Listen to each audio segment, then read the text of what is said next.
Meu nome é Tiago Barbosa, eu sou engenheiro na equipa de engenharia de Azure na Microsoft.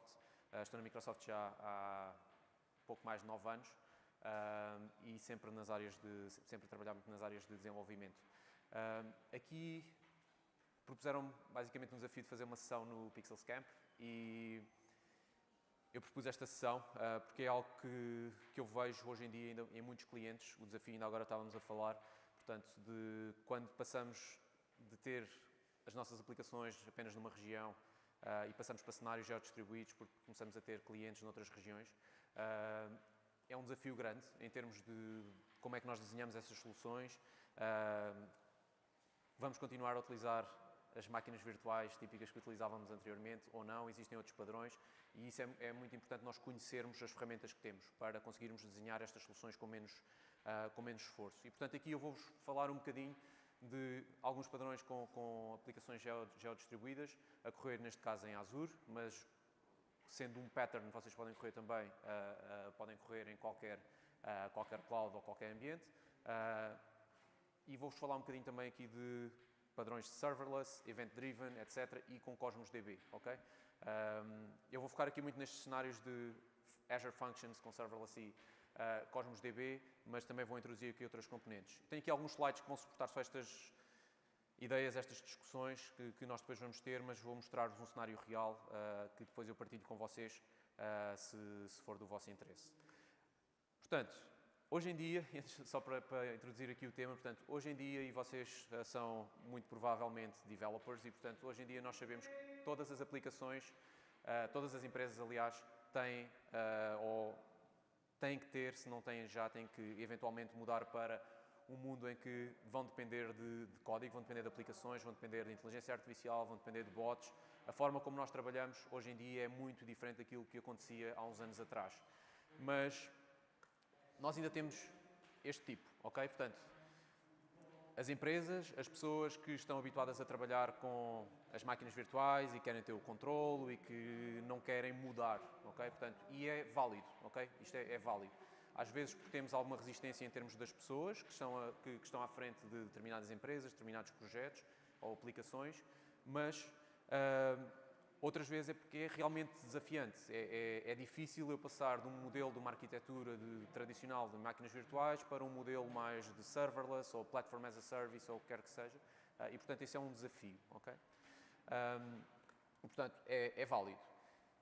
Eu juntei aqui alguns desafios, alguns temas. Isto, portanto, é um artigo, não fui eu que inventei, é um artigo até da Forbes, em que basicamente eles enumeram aqui, depois de fazerem estudo de mercado, enumeram aqui um conjunto de razões que são desafios quando migramos as aplicações para a cloud. E tipicamente, pronto, existe a questão dos custos, a mudança de mentalidades, etc. Portanto, tudo isto são tópicos válidos, ok? Portanto, se vocês tiverem uma aplicação hoje em dia que é um monolith que corre numa determinada região, num determinado data center, vocês quando forem passar para um ambiente cloud que corre em várias regiões, vocês vão ter estes desafios, ok? Eu aqui não vou focar em todos estes temas, não temos tempo para isso, muito menos vou focar na parte de vendas, não é esse o meu papel. Eu vou falar aqui um bocadinho da parte da arquitetura destes temas, ok? Portanto, primeiro passo que vocês têm que ter muito bem definido é vocês têm que conhecer as ferramentas que existem. E aqui vocês devem olhar sempre, e apesar de eu trabalhar para a Microsoft e trabalhar para a Azure, vocês têm que conhecer tudo, ok? Ou tentar conhecer as diferentes ferramentas que existem, diferentes tecnologias, quais os design patterns e depois decidir então qual é que se adapta melhor, ao vosso cenário, ok? Se não tiverem o conhecimento de base, vocês nunca vão conseguir ter uma ótima solução para o vosso caso. Nós temos, na nossa documentação, vocês podem olhar, portanto, nós temos um conjunto de design patterns tipicamente focados nos grandes cenários, availability, resiliency, performance and scalability, segurança, etc. Vocês podem consultar naquela referência que está ali em baixo e, tipicamente, vocês aqui vão encontrar os prós e os contras de determinadas abordagens, vão encontrar code samples que vos vão ajudar a montar determinadas soluções. Tipicamente, estes cenários vão estar documentados, os code samples vão estar feitos em C#, ok? Portanto, mas o padrão em si vocês conseguem adaptar. Existem alguns destes cenários que já têm exemplos para outro tipo de soluções. Outro passo muito importante é vocês conhecerem algumas arquiteturas de referência, ok? Não vale a pena reinventarem a roda, ok? Isto já foi inventado, já houve outras empresas, outras pessoas que passaram pelos mesmos desafios, os mesmos problemas. Nós temos documentadas algumas arquiteturas de referência, neste caso em Azure. Olhem para elas, estão disponíveis naquele site que está ali como referência também. Estes são só 2 exemplos de cenários utilizando serverless com Cosmos DB e também aqui um cenário de aplicações geodistribuídas utilizando App Services e Cosmos DB. Okay? Mas são só 2 exemplos das arquiteturas de referência que nós ali temos. E um passo muito importante é vocês conhecerem a evolução das Cloud Platforms. Okay? E isto nós estamos ainda agora aqui a falar, portanto, no vosso caso, vocês estão a correr em máquinas virtuais, certo? E esse é normalmente, ou tipicamente, era o passo mais simples, é o caminho mais rápido para a cloud, não é? Mas existem outras opções.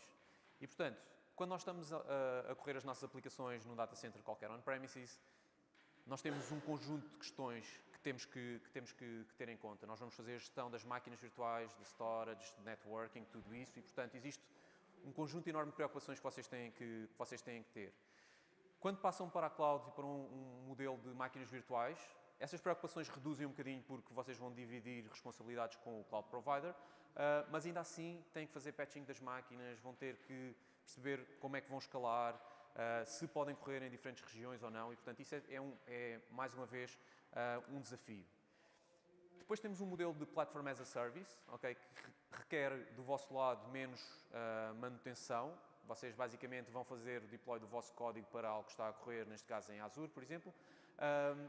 Tem autoscaling, tem mecanismos automáticos de autoscaling, vocês conseguem monitorizar tudo o que está a acontecer no vosso serviço e basicamente é isso que vocês vão ter que fazer. Deploy do código e está feito. Okay? E depois temos, digamos, chamemos-lhe uma nova abordagem que é tipicamente event-driven, okay?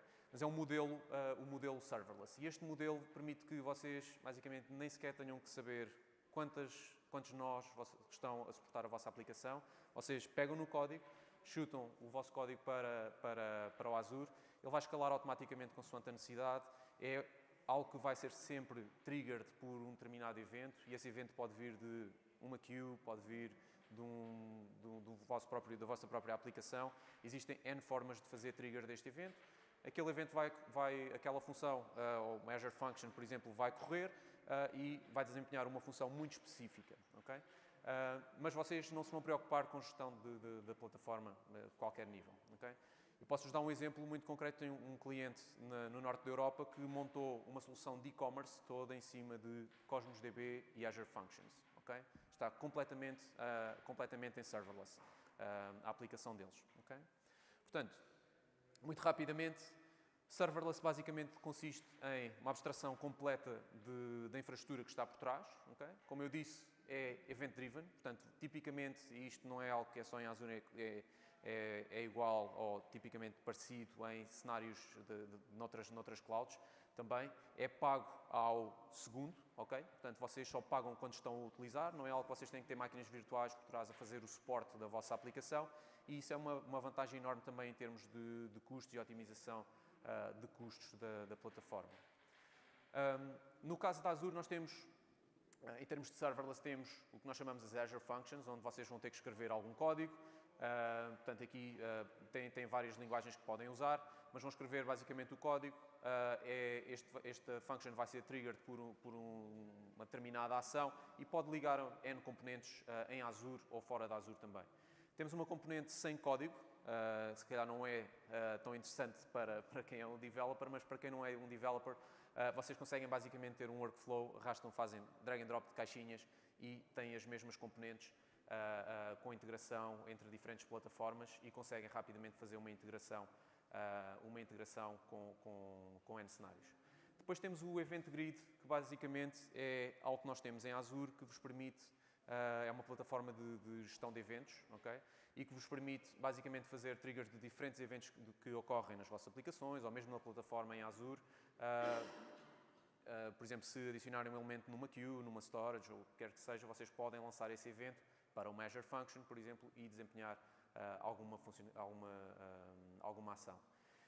Em termos de desenvolvimento para estas plataformas, portanto, os nossos IDEs, Visual Studio Code, suportam todas estas plataformas, tem uma abordagem muito rica a este nível. Vocês podem testar localmente. Eu posso correr muito facilmente o Measure Function no Visual Studio Code, por exemplo, independentemente do sistema operativo que esteja a usar. Okay? Já agora, por curiosidade, quantos de vocês é que utilizam Visual Studio Code hoje em dia? Ok, algumas pessoas. Não há ninguém que ainda utilize o Notepad++ para editar fecheiros, pois não? Ok. Portanto, e aqui vocês têm essa experiência bastante simples de desenvolvimento e que tem aqui um valor acrescido. Portanto, estando em serverless ou não estando em serverless, vocês conseguem ter a mesma experiência. Aqui há alguns cenários. Não sei se isto faz match com algum dos cenários que vocês têm hoje nas vossas aplicações, mas, por exemplo, aqui há alguns cenários para serverless só para exemplo. Portanto, um cenário de Real-Time Stream Processing, em que basicamente eu tenho vários dispositivos, pode ser um cenário de IoT também, tenho vários dispositivos a enviar informação para o meu serviço de Stream Analytics, que é um serviço de Near Real-Time Messaging, e depois este serviço de Stream Analytics está a enviar dados para um Azure Function, está a fazer o trigger de várias Azure Functions, que depois vão enviar os dados para uma SQLDB, ok? Por exemplo. Ou um cenário em que eu vou ter, a cada 15 minutos, vou lançar uma function que vai executar uma função qualquer específica. Neste caso, pode olhar para uma storage e fazer uma query naquela storage e limpar determinados dados históricos que eu quero limpar. Podem fazer cenários aqui de integração com bots. Portanto, existem vários cenários. Eu aqui já vou-vos mostrar um cenário será aqui bastante parecido com o Real-Time Stream Processing. Eu já vos vou mostrar um bocadinho, mais em detalhe e abrindo o Visual Studio. Portanto, serverless permite basicamente que eu deixe de me preocupar com a infraestrutura e, portanto, eu posso correr as minhas aplicações, portanto, quando quero, como quero e onde quero. Mas onde é que isto onde é que está o match para cenários geodistribuídos? Okay? Porque uma coisa que eu tenho que referir aqui é que as functions, neste caso que eu vos vou mostrar, estão associadas a uma determinada região. Ou seja, não é um serviço global no Azure, portanto está em West Europe ou em qualquer uma das outras 54 regiões que nós temos no Azure. Okay? E para isso, nós temos aqui algumas questões que vocês têm e não devem mesmo ignorar. Okay? Em primeiro lugar, a parte de identidade na vossa aplicação. Okay?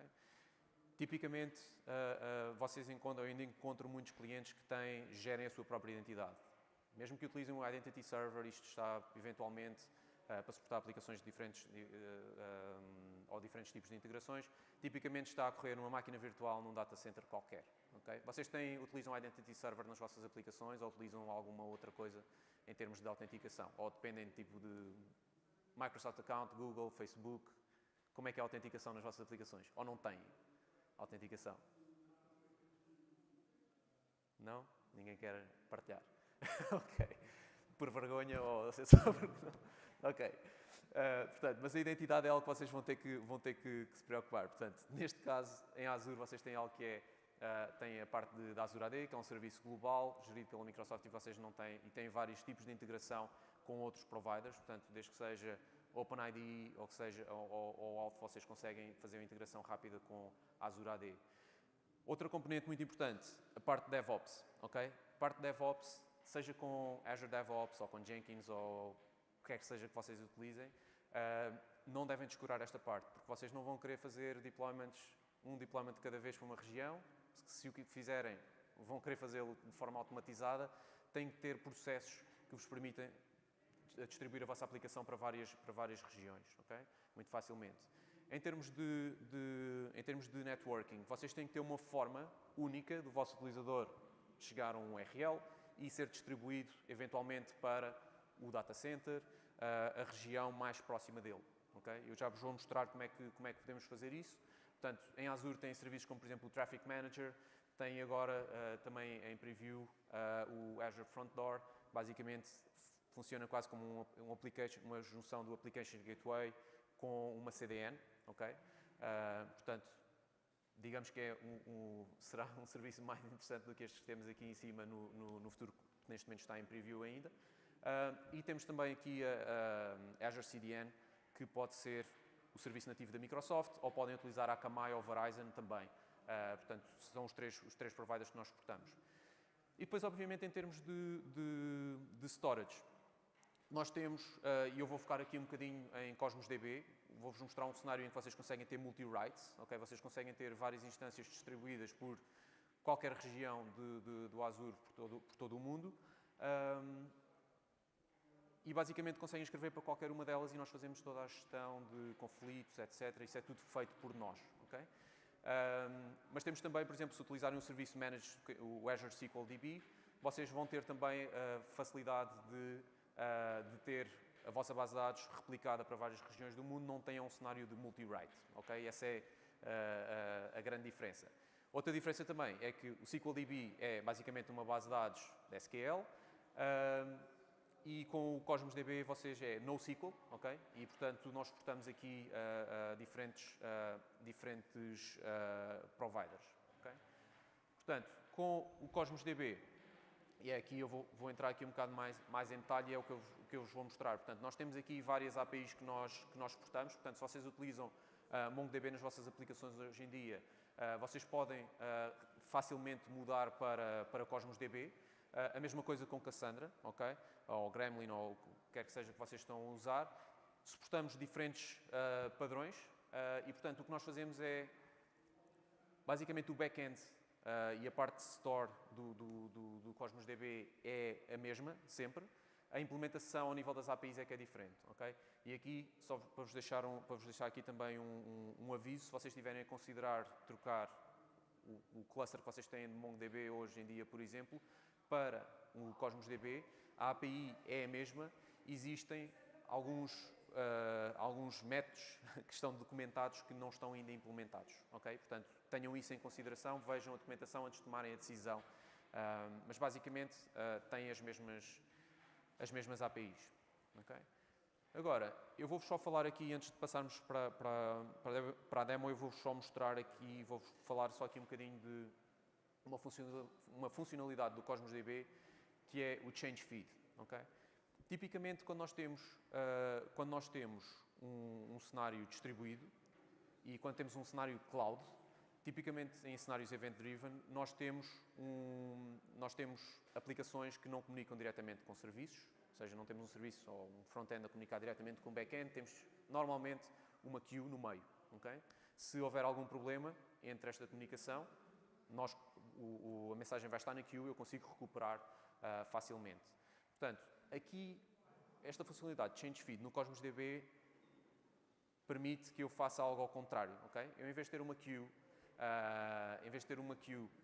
entre a minha aplicação e a minha base de dados, o que eu vou fazer é, eu vou escrever diretamente para a base de dados, que tem um throughput enorme, e eu tenho esta funcionalidade de Change Feed, que basicamente sempre que é adicionado um registro na base de dados, eu consigo fazer trigger de algo, uma Azure Function, uma Logic App, ou algo que esteja a subscrever este evento, ok? Portanto, na realidade eu consigo escalar, consigo ter uma Azure Function, por exemplo, sempre que é adicionado um registro na base de dados, eu consigo pegar naquele registro, enviá-lo para outra fonte e fazer basicamente o que bem entender, ok?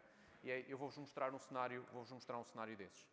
Portanto, temos só aqui alguns exemplos. Portanto, eu posso, a cada mensagem que é enviada para o Cosmos DB, eu posso fazer trigger, por exemplo, de uma function, como vos estava a dizer, posso fazer trigger de algo num app service, mas também posso integrar com serviços de stream, posso integrar com serviços de storage. Portanto, aqui eu basicamente posso fazer o que eu quiser, ok? Na realidade, eu só tenho que fazer esta integração com o Cosmos DB e eu vou-vos mostrar como é que nós fazemos isto rapidamente com Azure Functions, ok?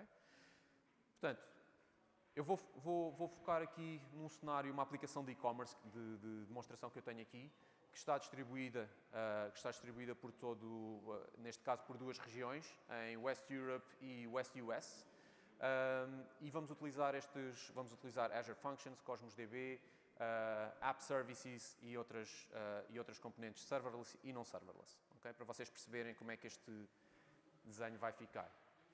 Portanto, Isto é o que eu vou ter na minha primeira região, em West Europe, neste caso. Portanto, eu vou ter um App Service, que é o meu front-end, que está a usar duas bases de dados. E esta é outra coisa que eu gostava de referir.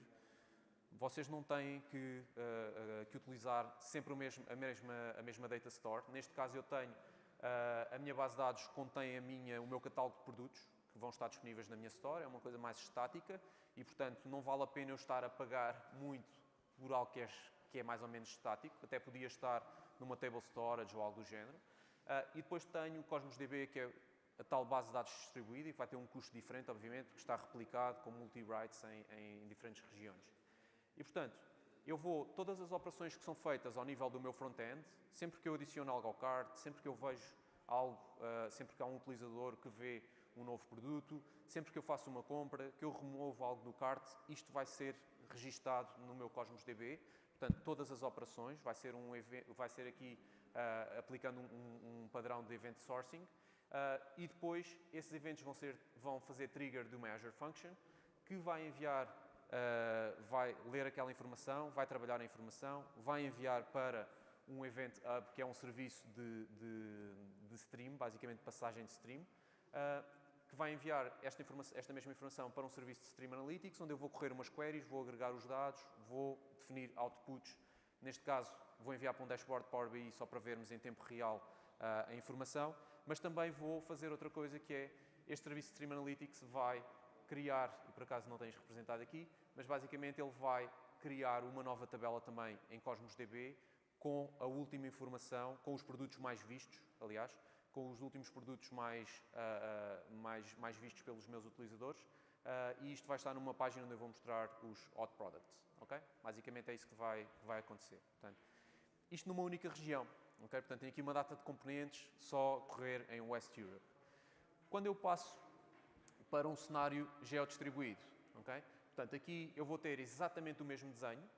O que eu vou fazer é, vou replicar todos estes componentes que são componentes que têm que ser associados a uma única região e, portanto, vou replicá-los e, neste caso, vou ter que, obviamente, pagar o dobro do que pagava antes, não é?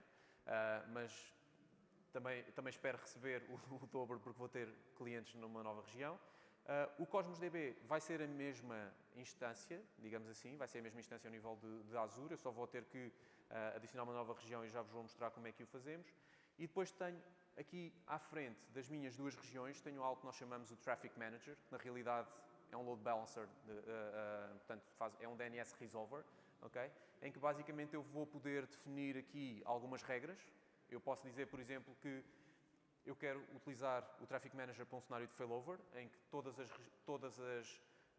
os meus pedidos vão para o West Europe, por exemplo, porque este é o meu data center primário, e em caso de haver uma falha nesta comunicação, eu redireciono para o meu cenário, para a minha segunda região. Ou posso ter isto num cenário em que eu, dependendo de onde o utilizador vem, eu redireciono o utilizador para a região mais próxima, okay? Que tipicamente é o que nós queremos neste tipo de cenários, okay? Portanto, deixem-me mostrar-vos aqui muito rapidamente o que é que nós temos. Já agora, quantos de vocês é que já utilizam Azure ou têm mínima experiência com Azure? Okay. Okay. O resto está tudo a utilizar outros cloud providers? Okay. Ou algum de vocês tem cenários só em on-premises? Não? Outros cloud providers? Ok. Portanto, eu vou-vos mostrar aqui muito rapidamente aquilo que nós temos em termos de recursos, digamos assim, que temos aqui em termos de recursos nesta solução. Portanto, este é o meu dashboard, eu tenho aqui um resource group, que é o container para os meus recursos, e tenho um conjunto de recursos já deployed, neste caso, portanto, o meu ambiente já está todo deployed, tenho as minhas bases de dados, tenho os meus serviços de Event Hub, Storage, bases de dados, etc. Portanto, estes são todos os serviços que eu tenho e que são os que estão mapeados naquela apresentação. Eu vou entrar só aqui em alguns deles para vocês perceberem o que é que nós temos que fazer. Portanto, em termos dos App Services, basicamente eu tenho dois serviços, um em West Europe, outro em West US, e aqui é onde eu vou ter o meu front-end. Portanto, basicamente é este site, ok? Vou só fazer aqui refresh. Pronto. Neste momento eu não tenho utilizadores a aceder ao meu site, portanto os hot products estão a vazio, não tem ninguém a aceder, portanto não tenho aqui nada a entrar. Eu vou-vos mostrar como é que nós fazemos refresh desta solução ou destes resultados. Eu vou fazer refresh a cada 30 segundos e vou utilizar o serviço em tempo real para o fazer. Okay? Mas, portanto, esta é a minha aplicação que está a correr em App Services, portanto um serviço Platform as a Service. Aqui não tem grande detalhe. A única coisa que eu gostava de referir aqui, e eu depois passo a fazer este código se vocês estiverem interessados, mas basicamente a única coisa que eu tenho que fazer é, onde eu defino a minha ligação à minha base de dados, a minha data store com Cosmos DB, basicamente eu tenho que definir no lado do cliente qual é a região onde a minha web app está a correr. Okay? E isto é algo que eu vou fazer na altura de deployment. Eu vou definir isto nas minhas app settings, portanto no meu fecheiro de configuração. Neste caso é um webconfig, mas podia ser outra coisa, dependendo da linguagem, obviamente. E tenho que dizer, basicamente, do lado do cliente que vou utilizar multiple write locations, portanto vou ter o suporte para multi-write, e vou definir qual a localização onde eu estou. Portanto, isto significa que o meu front-end, se estiver a correr em West Europe, vai aceder à base de dados Cosmos DB que está em West Europe. Do outro lado, se estiver em West US, vai aceder à base de dados que está em West US. Desta forma, eu garanto que vou ter menos latência, não é? Que vou ter um tempo de resposta mais rápido para o utilizador. Um tempo de resposta mais rápido para o utilizador e toda a replicação, o trabalho de replicação é feito pelo Cosmos DB. Eu não vou ter que me preocupar com isso. Okay? A parte seguinte, portanto, se vocês lembram-se que eu estou a escrever para o Cosmos DB e, portanto, eu vou-vos mostrar em seguida, aqui em seguida o Cosmos DB e como é que é o funcionamento do Cosmos. É este aqui. Okay? Portanto, basicamente, a forma como nós definimos a georreplicação, neste caso, é tão simples como isto. Okay? Portanto, eu tenho um mapa onde tenho todas as regiões onde o Azure está disponível. Neste caso, eu tenho a minha base de dados a correr em 3 regiões. Se eu quiser colocar, por exemplo, a minha base de dados a correr na Austrália, okay? Clico em Australia East, faço save ali em cima e basicamente ele vai replicar tudo o que eu tenho para esta nova região. Tão simples como isto, ok? Eu não tenho que criar um novo servidor, não tenho que fazer nada disso, portanto ele faz este trabalho todo automaticamente, ok?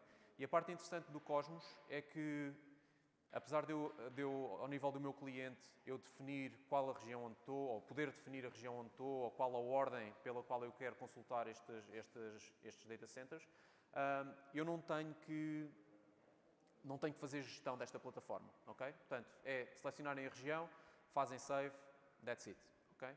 Basicamente, existe, ao nível do Cosmos DB, nós temos um ponto de entrada, ok? Portanto, nós chamamos sempre o mesmo endpoint, essa gestão depois é replicada e basicamente ele vai, como ele utiliza o mesmo mecanismo de event sourcing, basicamente ele escreve nas 4 bases de dados ao mesmo tempo, ok? Portanto, eu não tenho que, ou aliás, pode escrever nas 4 bases de dados ao mesmo tempo. Tudo isso é definido por vocês também aqui ao nível da consistency. Portanto, vocês têm a possibilidade de definir se querem, por exemplo, strong consistency, em que ele vai garantir que vai ter os dados todos escritos e só depois é que vai dizer, ok, eu já escrevi os dados em todas as bases de dados e aí vocês vão garantir que não há perca de dados, ok? Mas podem ter o eventual, querem ser mais rápidos e retornar, mas podem eventualmente, se houver um problema qualquer numa região, numa base de dados, vocês podem perder e depois vai ter que ser replicado novamente e pode demorar mais tempo. Okay? Portanto, vocês têm estes mecanismos todos. Se quiserem saber depois mais detalhe também relativamente a cada um deles, falamos depois a seguir à sessão. Okay?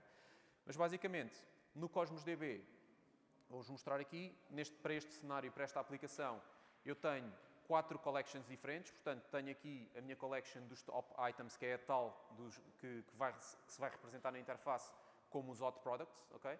Portanto, esta vai ser refreshed a cada 30 segundos, ok? Eu vou-vos mostrar aqui.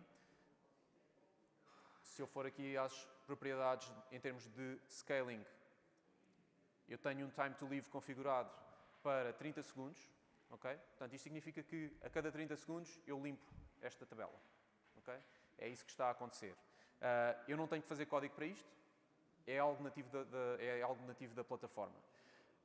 Tenho depois aqui o Change Feed Lab Collection, que na realidade é onde eu vou ter os meus dados. Okay? Quando eu vou ter utilizadores, quando eu tiver utilizadores a aceder ao meu site, cada operação que eles fazem vai ser registada nesta tabela. Okay? E, portanto, eu tenho aqui a ação, é viewed neste caso, este é o item, este é o preço, e eu consigo fazer track de todos estes elementos. Isto é muito útil também porque eu consigo fazer, por exemplo, teleporting desta informação e consigo replicar no meu ambiente local, por exemplo, eu consigo copiar uma série de eventos, disputada pelo mesmo utilizador. Se o utilizador abrir um caso de suporte com a minha empresa, por exemplo, e disser eu estou a ter este problema, eu consigo copiar os eventos todos que ele fez, consigo reproduzir no meu ambiente de testes, por exemplo, e consigo reproduzir exatamente o cenário que ele mostrou. Em termos de replicação, digamos assim, em termos de replicação, se vocês, por exemplo, quando vocês adicionam uma nova região, aquilo que nós estamos a fazer é a copiar exatamente todos estes eventos para a nova base de dados. Okay? É assim que funciona a nossa replicação em Cosmos também. E, portanto, estas são as tabelas que nós temos. Depois tenho aqui uma tabela de categorias e produtos que, na realidade, está a copiar a informação da tabela de SQL, da base de dados de SQL para aqui. Okay? Portanto, eu vou-vos só mostrar aqui muito rapidamente. Isto é o Cosmos DB e eu vou-vos mostrar muito rapidamente como é que nós interagimos com uma function, com esta instância de Cosmos DB. Okay? Como eu vos disse, a function tem diferentes triggers. Aqui eu estou a fazer com C#, mas vocês têm outras linguagens que podem utilizar. E basicamente eu tenho aqui uma definição do trigger, portanto, neste caso, Cosmos DB Trigger, defino a base de dados, defino a collection, basicamente é a tabela que eu vou estar a utilizar. Tenho uma connection string que está definida nas minhas settings e basicamente é isso. E a partir deste momento eu recebo a lista de documentos. Sempre que existem documentos que são adicionados no Cosmos DB, há uma instância da function que vai ser lançada automaticamente e que vai correr este código que aqui está. Okay? E este código, na realidade, o que faz é escrever para um Event Hub. Okay? Vai transformar aqui, neste caso até nem está a transformar, está só a enviar os dados que eu estou a receber do Cosmos DB. Estou a enviar estes dados em JSON para o meu Event Hub, que depois vai ligar a um serviço de Stream Analytics. Okay? E, portanto, eu vou-vos mostrar aqui, muito rapidamente, o serviço de Stream Analytics, que há de estar aqui. Okay? Portanto, eu tenho este serviço de Stream Analytics, onde eu consigo, basicamente, definir um conjunto de inputs, consigo definir um conjunto de outputs e a minha query. Okay? Os inputs, neste caso, eu estou a apontar para o meu Event Hub, aquele Event Hub que eu vos mostrei, que recebe mensagens da minha function.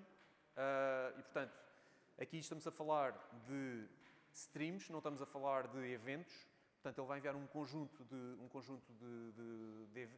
de eventos seguidos, portanto, vai ser uma stream. Eu vou processar essa stream e vou poder fazer uma query nessa stream. E este é o meu input. Mais uma vez, Stream Analytics vai ser por região. Portanto, eu tenho que ter um serviço de Stream Analytics em cada região para suportar este cenário de geo-replication ou geo-redundancy. Depois tenho os meus outputs. E aqui eu já vos vou mostrar isto a funcionar, mas basicamente eu tenho um serviço de um output que está configurado para o Power BI. Portanto, isto na realidade vai-me criar um dataset no Power BI que podia ser outro output qualquer. Vocês podem fazer um output para uma base de dados e depois criam o vosso próprio front-end com dashboards, com Chart.js, uma coisa qualquer. Utilizar Signalar para alterar os dados em tempo real ou outra componente qualquer. Mas basicamente vocês podem definir aqui, existem vários tipos de outputs que vocês podem definir. Tenho um output para o average price, vou ter um output para os top items, para os top 5 items, neste caso. Vou ter outro output para os unique visitors e todos estes vão para o Power BI. Mas depois tenho um output que vai voltar novamente para o Cosmos DB, que é a tal tabela dos top items. Okay? E agora que tenho os inputs e os outputs configurados, basicamente eu tenho que ter uma query.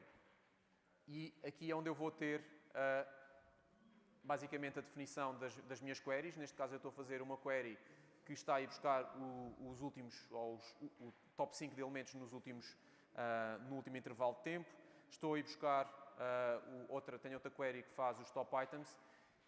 E se repararem aqui, basicamente, a única coisa que vocês têm que fazer, isto é uma query, vai ser uma query SQL. Aqui a única coisa é que estas queries são time-bound, ok? Portanto, eu tenho que trabalhar a stream num determinado intervalo de tempo, ok?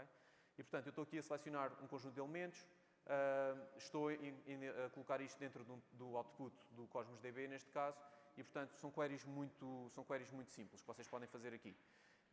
E isto vai basicamente fazer com que vocês consigam, em tempo real, processar todos os eventos que estão a chegar e a fazer o output para aqueles diferentes casos. Okay? Eu vou-vos mostrar só isto aqui a funcionar muito rapidamente. Okay? Vou só meter aqui a correr um serviço que eu tenho, basicamente vai estar a gerar informação. A única coisa que ele está a fazer aqui é basicamente a simular operações diretamente no portal, portanto está a introduzir registros no Cosmos DB, okay? Está a simular diferentes utilizadores e, portanto, vamos dar-lhe só aqui algum tempo, mas basicamente se eu for ao Power BI, okay? Portanto, ele já está a enviar informação para o portal, para o Cosmos DB, e está tudo a correr, ou seja, eu basicamente arranquei a consola, ele está a passar pelo Cosmos DB, que está a fazer trigger de uma function, que está a enviar eventos para o Event Hub, que está do Event Hub para o Stream Analytics e do Stream Analytics está a enviar, neste caso, para o Power BI. Okay? Isto é um exemplo muito simples daquilo que vocês podem fazer para ter informação em tempo real, utilizando serverless, utilizando Cosmos DB e, obviamente, para a parte do front-end, que não é aqui tão relevante, está tudo em Platform as a Service. Portanto, zero máquinas virtuais, zero componentes que eu tenha que fazer gestão, tudo com autoscaling, tudo de uma forma automatizada, e eu consigo rapidamente perceber quais é que são os padrões de utilização do meu site, consigo saber exatamente os produtos que estão a ser vistos, os que estão a ser comprados, os que estão a ser adicionados ao carrinho, consigo perceber quais é que eu vou ficar mais rapidamente sem stock. Também, portanto, agora é uma questão de vocês criarem as vossas próprias queries no Stream Analytics e enviarem. Neste caso eu enviei para o Power BI, mas eu há uns tempos fiz uma sessão parecida em que enviava diretamente para um cenário com SignalR. Portanto, em vez de enviar para o Power BI, portanto, enviava para o serviço de SignalR em Azure, que enviava para o meu front-end a atualização de stock e alterava-me os gráficos. Okay? Era uma aplicação em .NET Core com Chart.js, portanto, é o que vocês quiserem fazer, basicamente. Okay? Portanto, um ponto-chave que eu ainda não vos mostrei aqui para este cenário de georredundância tem a ver com... e o SUS está com problemas, pelos vistos, mas basicamente é o meu Traffic Manager. Okay? O Traffic Manager é o Load Balancer, é basicamente o DNS Resolver, que vai fazer com que, dependendo da proximidade ou de onde venha o meu pedido, vou mostrar aqui, dependendo de onde venha o meu pedido, eu vou fazer um routing, ou vou tomar uma decisão, diferente dependendo da regra que eu tenha definido. Okay? Neste caso, eu tenho uma regra de performance, isto significa que nós vamos ver dependendo de onde o pedido venha, eu vou ver qual a latência mínima para as diferentes regiões que estão atrás aos diferentes backends que estão por trás do Traffic Manager e vou redirecionar o utilizador para esse data center. Okay? Portanto, é isso que eu vou tentar fazer. Portanto, se tiver um pedido daqui de Lisboa, eu vou ser redirecionado para o West Europe. Se tiver alguém dos Estados Unidos a utilizar o meu data center, a utilizar a minha aplicação, vou ser redirecionado para lá. Okay? Portanto, isso é algo que vocês podem configurar aqui muito facilmente. É uma questão de definirem a regra através da drop-down e depois definirem os backends. Okay? E aqui nós temos várias regras. Portanto, o priority é aquele cenário de failover que eu vos falei ainda há pouco. Tem o weighted, onde vocês podem basicamente dizer 20% dos meus utilizadores vão para um data center ou para um endpoint, os outros 80% vão para outra região. Podem fazer o geographic, em que vocês escolhem mesmo uma lista de regiões para os quais os utilizadores são redirecionados. Portanto, existe aqui um conjunto de regras que vocês podem definir muito facilmente. Okay?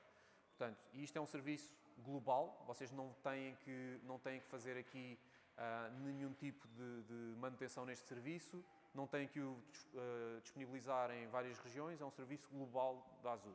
Okay? Obviamente depois podem utilizar o Azure DNS para ter o vosso próprio Custom DNS, em vez de terem um endpoint como o Traffic Manager. Neste caso é isso mesmo que eu estou a fazer, portanto eu tenho aquele domínio pixelzone.com, ok? E basicamente adicionei um registro no DNS a apontar para o Traffic Manager e o que ele faz é depois a distribuição do tráfego a partir de um domínio que vocês são owners, ok?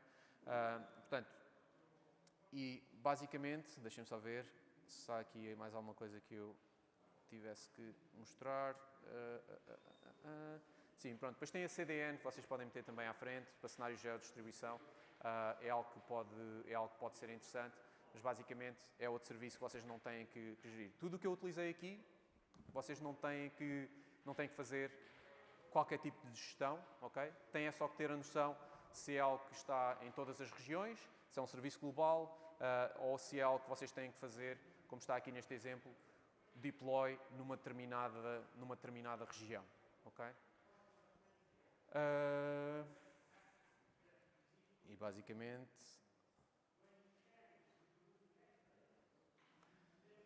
é isso. Perguntas? Obrigado. Perguntas que tenham, ou desafios que tenham hoje e que queiram eventualmente discutir aqui. Se vocês estão a olhar para cenários destes nas vossas soluções, se estão agora a passar para um modelo de geodistribuição e que não estão, ou seja, mesmo que seja noutras clouds, ou seja, se estes padrões é algo que vocês estão a pensar agora, a considerar agora e ainda não estão bem lá, questões, sugestões, comentários? Ok. Força. Eu não sei se temos um micro para te ajudar, mas... certo. Obrigado, Laura.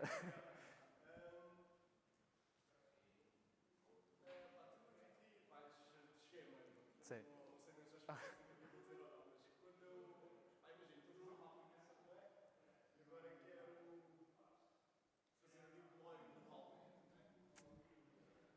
Boa. Sim, mas continua.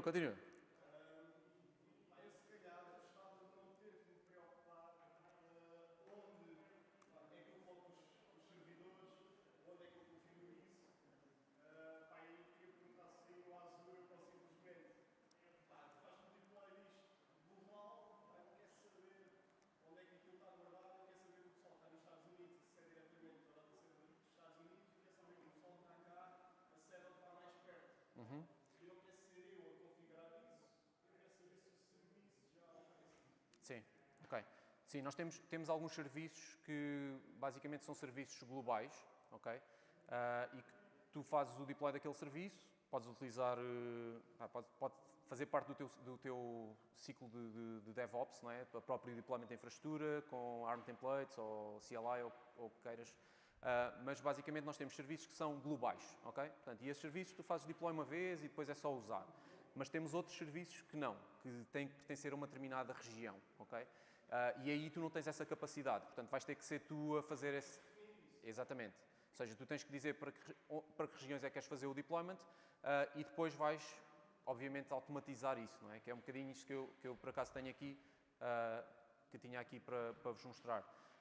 Por exemplo, eu aqui nesta aplicação que tenho, é só para uma demo, mas, por exemplo, eu aqui estou a fazer o deploy da minha function neste caso, ou do meu front-end, estou a fazer o deployment para um ambiente de staging, aqui neste caso, estou a publicar para uma function, uma Azure Function. Estou a publicar para um ambiente de staging, onde vou testar, etc. E depois tenho aqui um passo de aprovação. E depois o que vou fazer é, ok, foi aprovado, então eu vou fazer o deploy para as outras duas regiões que tenho. Aqui o que tu tinhas que ter era, basicamente, e se utilizares Azure DevOps, isso é relativamente simples, tinhas que chegar aqui, fazes um clone, ok? E basicamente alteras aqui o nome e dizes, ok, isto é para prod para Austrália, ok? Pronto, e dizes, neste caso, eu não quero que ele esteja ali, eu quero que seja em paralelo com... Ups, não é isto, é aqui. Eu quero que isto seja em paralelo com os outros e, portanto, era isto que eu tinha que fazer, ok? Isto é o Azure DevOps. Sim. Ok, sem problema. Isto é o Azure DevOps, antes chamava-se Visual Studio Team Services, antes chamava-se Team Foundation Server, portanto tem aqui uma evolução, mas basicamente isto é o que nós utilizamos para Source Control, a parte toda de isto, basicamente metes aqui o teu código, isto é Git por trás, portanto é um repositório de Git, Tens aqui os pipelines todos de build, release, portanto isto faz-te um bocadinho o que o Jenkins faz, por exemplo, ok? Acho que faz um bocadinho mais, mas o serviço pode estar dentro da tua subscrição da Azure e o custo sai daí, ou pode ser um serviço independente. E o Azure DevOps, até 5 utilizadores por projeto, é de borla. Okay? Mas se tiveres uma subscrição MSDN, o valor já está incluído. Portanto, depende daquilo que tenhas. Mas até 5 utilizadores por projeto, não pagas nada. Tem custo zero. Okay?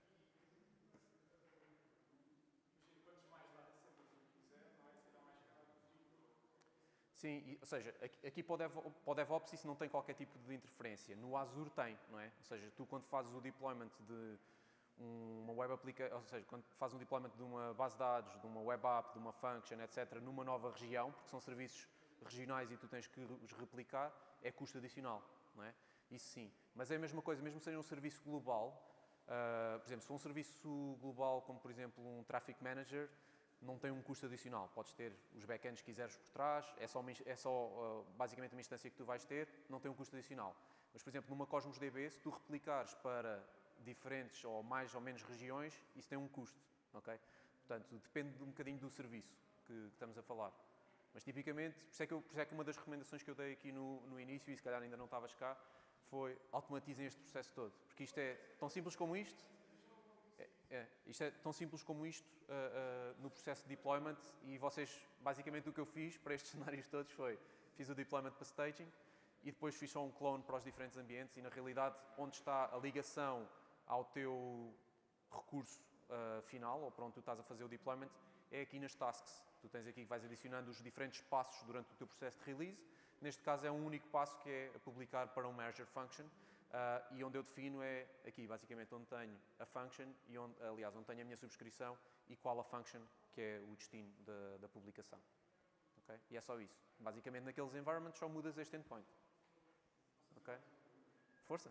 Não há mais canecas, não podemos dar à mesma pessoa. Sim.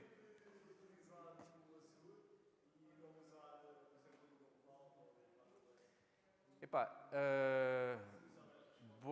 sim. Pá, eu sou da equipa de produto da Azure, portanto vou dizer, pá, somos muito melhores. Mas a realidade é que nós temos, ou seja, todos os cloud providers têm estratégias diferentes, certo? Portanto, nós temos, os cloud providers são mais fortes na parte de infraestrutura, portanto, máquinas virtuais são mais fortes, outros que têm mais nas componentes de Artificial Intelligence, por exemplo, outros que noutros componentes são melhores. Portanto, aqui foi um bocadinho a mensagem que eu tentei passar no início, que é, vocês devem conhecer as ferramentas, as tecnologias, etc. Eu acho e aqui se calhar vou falar um bocadinho, eu acho que não falo contra nós porque acho que nós temos uma oferta muito boa, mas eu acho que vocês devem sempre olhar para tudo, não olhar e não ficarem fechados numa única solução. Hoje em dia não há, eu diria, ou se há, não deveria haver, uma empresa que toma uma decisão estratégica de qual o cloud provider para onde nós vamos, sem olhar para todos os outros. Okay? Se fazem essa decisão sem olhar para os outros, é uma decisão errada. Ou estão a tomar uma decisão baseada em custos, ou só porque conheço uma pessoa lá, ou só porque não sei o quê, ok? Isso não deve ser assim. Vocês devem olhar para todas as ofertas. Nós temos N clientes com quem nós trabalhamos diariamente que têm algumas coisas a correr em Azure, têm outras coisas a correr noutros cloud providers, ok? Portanto, depende muito, ok? Portanto, tem cenários de multi-cloud em que usam umas coisas de uns, usam umas coisas de outros, ok? Já agora, o Azure DevOps, se utilizares o Azure DevOps, vocês conseguem fazer build de aplicações independentemente de qualquer que seja a linguagem que vocês estão a utilizar e conseguem também fazer a mesma coisa independentemente da cloud que vocês cloud provider que estejam a utilizar. Okay? Deixa-me mostrar só aqui uma coisa rápida. Se vocês forem aqui ao nosso marketplace,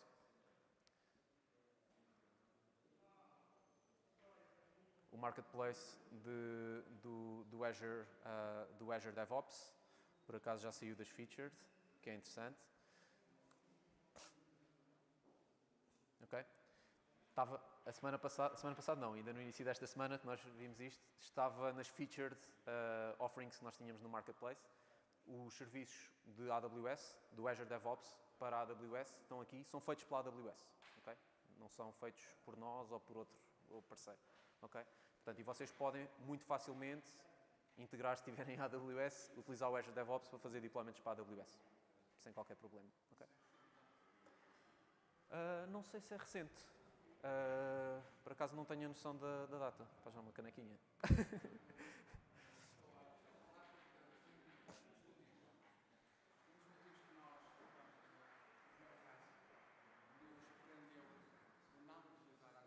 Sim.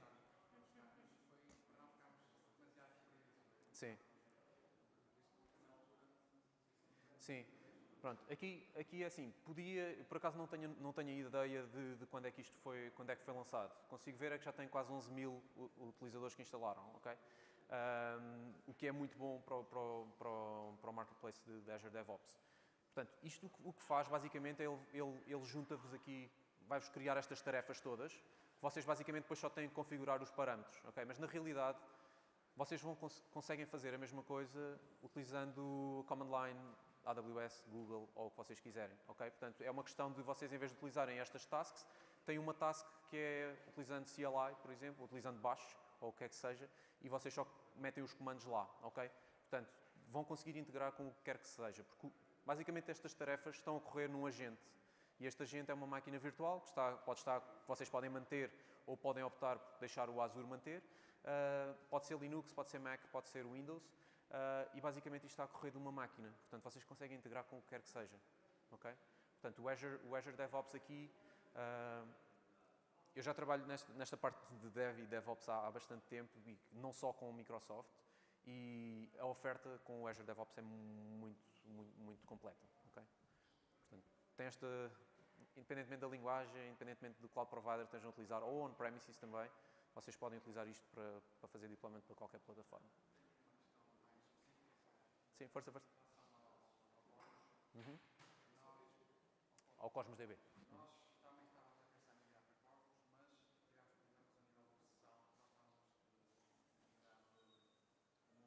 Ok.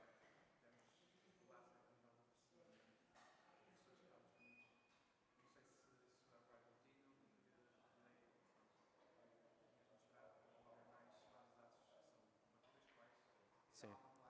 Sim, nós temos, eu em termos de, ou seja, o que nós temos exportado hoje em dia para Cosmos, e deixa-me mostrar-te aqui, portanto, este é o que nós temos, o suporte que nós temos hoje em dia são para estas APIs. Há outras que estão a aparecer, eu posso depois, se deixas-me o teu contacto, que eu posso ver o que é que nós temos em termos de roadmap e eu partilho contigo. Mas sim, existem algumas questões, como eu referi logo quando mostrei este slide, que é, existem algumas, por exemplo, quando nós começámos, ou quando lançámos o suporte para MongoDB no Cosmos, haviam algumas funções que não estavam disponíveis. Uma tão simples como um aggregate. Okay? Tudo o que era aggregations nós não conseguíamos fazer.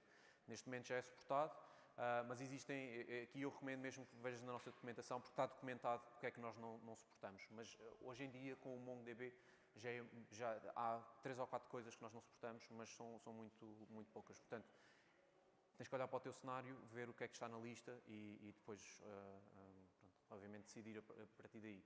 Mas está a haver um investimento muito grande, essencialmente no MongoDB, agora mais recentemente com o Cassandra.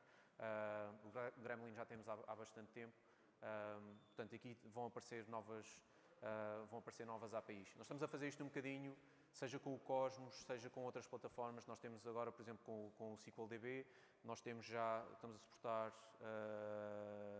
Postgres, MySQL, MariaDB também agora. E estamos a fazer isto com outros serviços. Nós, por exemplo, temos um serviço os nossos serviços de processamento de mensagens, por exemplo, nós estamos a suportar agora Kafka também, como algo nativo. Okay? Portanto, isso é algo que vocês podem tirar partido, não têm que gerir a plataforma, se utilizarem Kafka hoje, não têm que gerir a plataforma, nós mantemos isso, garantimos a disponibilidade, e são serviços que têm SLAs altíssimos, ou seja, basicamente nunca falham, e portanto vocês não têm que ter máquinas virtuais, não têm que se preocupar com storage, nem com nada disso. Ok? Mais questões que tenham? Ok, para as últimas canecas. Ok, força, vamos começar por aqui, depois já vamos ir. Ok? Sim. Ok.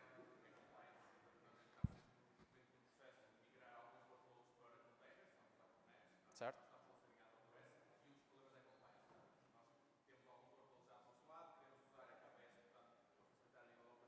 Uhum.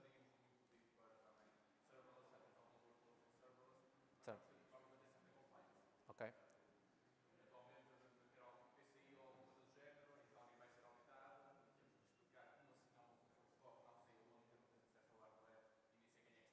Uhum. Sim.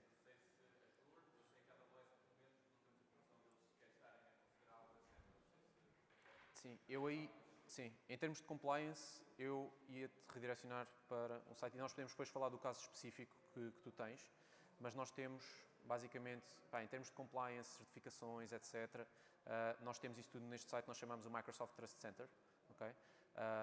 Onde tu podes, basicamente, se fizeres aqui a compliance offerings, tu consegues ver exatamente as certificações que nós temos, porque, pá, e aí a Microsoft não... Nós estamos muito habituados a trabalhar na área de enterprise, nós daí não brincamos. E, portanto, financial, muito provavelmente.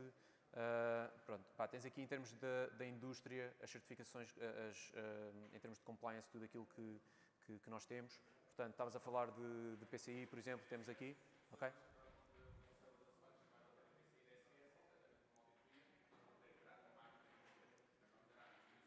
Sim. Uhum.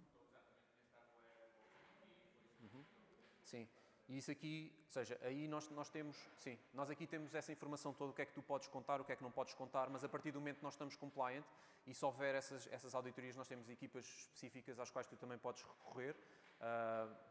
E basicamente nós temos essa informação toda aqui, até em termos dos serviços que estão incluídos e os que não estão incluídos, o overview, questões que tu tenhas, etc. Tudo isso está aqui documentado. Se não encontrares, tens que falar com alguém da Microsoft, o meu e-mail está no primeiro slide, podes falar connosco e nós tentamos depois encaminhar, está bem? E agora, a última questão. Sim.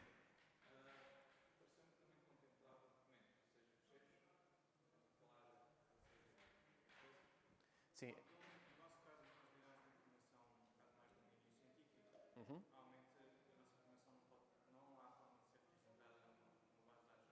Uhum.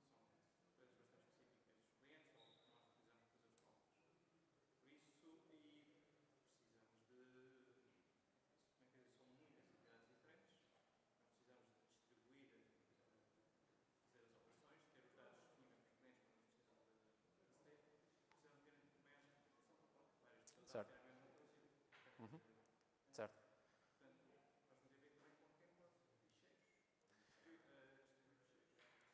Ficheiros em si, ou seja, se estivermos a falar de por exemplo, um documento Word, um PDF, o que é que seja, ou seja, não é o foco do Cosmos DB. Para isso nós temos a storage, onde vocês podem ter uma referência e onde armazenam realmente o ficheiro físico, digamos assim, ok? Aqui quando nós falamos em documentos ao nível do Cosmos DB, estamos a falar tipicamente de JSON, por exemplo, ok? Mas é basicamente um modelo NoSQL, um modelo não relacional, mas ou seja, o Cosmos DB não é para armazenar ficheiros em si, ok? Ou seja, ele tem um mecanismo de indexação, etc. Por cima, portanto, se um ficheiro em si nós não conseguimos facilmente indexar, não é? Portanto, tipicamente, existe uma referência para esse ficheiro num dos documentos do Cosmos DB, num dos registros no Cosmos DB, e depois temos esses documentos reais numa storage account, porque vocês vão ter que processar o documento, é isso? Ou seja, vão ter que fazer parse do documento, ver o conteúdo dele, etc. Ok. Sim, aqui não. Ou seja, aqui o que vocês poderiam fazer era ler o documento, não é? E esse resultado, sim, ser convertido para algo como JSON ou algo do género e enviado para dentro, ou no vosso próprio formato, e enviado para dentro do Cosmos DB. Ou seja, já o documento processado e não o ficheiro em si. Ok? Portanto, isso é um cenário típico. Portanto, um cenário típico com indexação, utilizando um Lucene ou outra coisa do género que esteja a fazer este mecanismo de indexação. Okay? Portanto,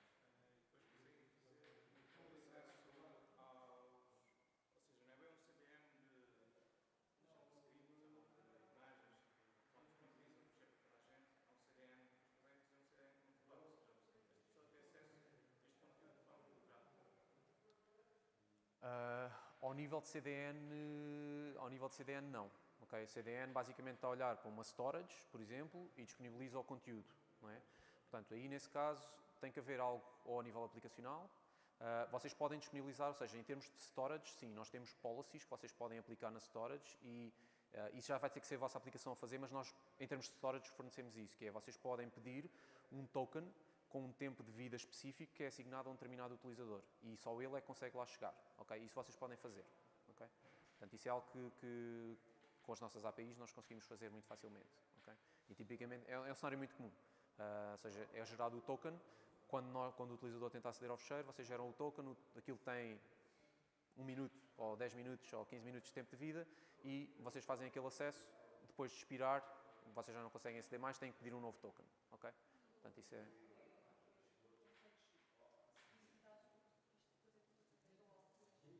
Exatamente.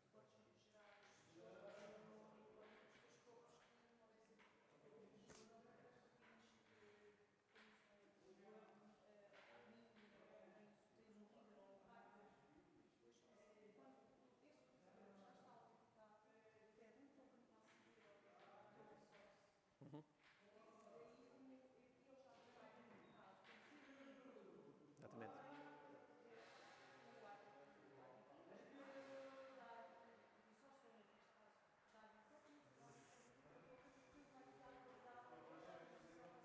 Exatamente. Portanto, isso é algo que, em termos aplicacionais, vocês conseguem controlar facilmente. Nós damos as ferramentas, mas vocês têm que fazer isso na vossa aplicação, ok? Mas é um cenário muito comum, relativamente simples é simples de implementar. Ok? Estamos em cima da hora. Mais alguma questão? Não? Ok, muito obrigado. Obrigado.